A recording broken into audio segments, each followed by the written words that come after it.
All right, welcome back to ABC News Live Reports. History-making blast off into space today as the first all-female flight crew since 1963 successfully launched into space on Blue Origin's New Shepard rocket. The crew, including a rocket scientist, a film producer, a bioastronautics engineer, as well as singer Katy Perry, journalist Gayle King, Lauren Sanchez, and the fiance of she's the fiance of Blue Origin owner Jeff Bezos. So the capsule then touched down after reaching 65 miles above Earth for about 11 minutes. So it was clearly an exciting and fun adventure, and our ABC News contributor and astrophysicist Hakeem Oluseyi is joining me now to break down this mission. It's so wonderful to see you, my friend, and just generally, I want your overall reaction to all of this. And while it looks so fun, and there was some science being done today. What was there to be learned?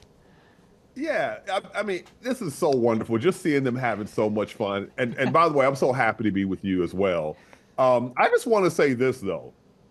You know, I see these things differently now because back in August of last year, I did the zero gravity flight on the airplane, and now I see zero gravity completely differently.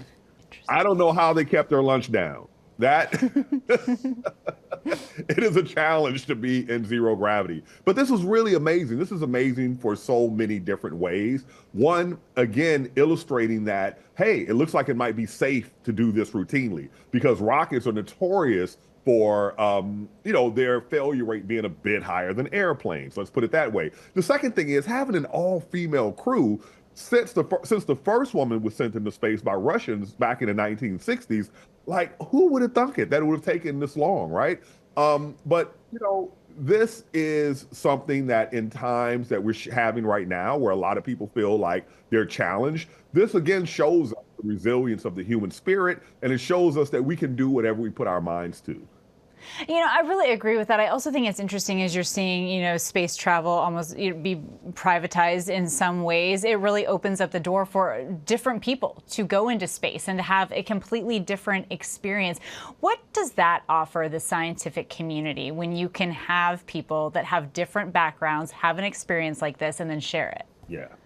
Yeah. So when you look at this type of flight, this is what we call a sounding rocket. And sounding rockets have traditionally been places where new technologies have been proven before they go up in satellites. Now, here's the thing about our research.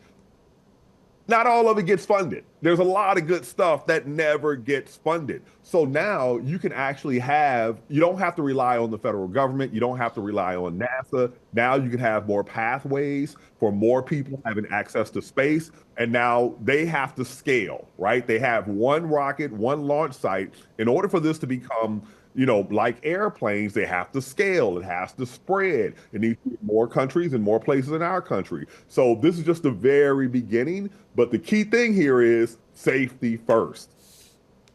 Oh, that's so fun. I don't know. If anyone can get us excited about space, it is always you, my friend. And you know that, Hakeem Oluseyi. It's always so good to see you. So good to see you as well. Thank you so much for having me.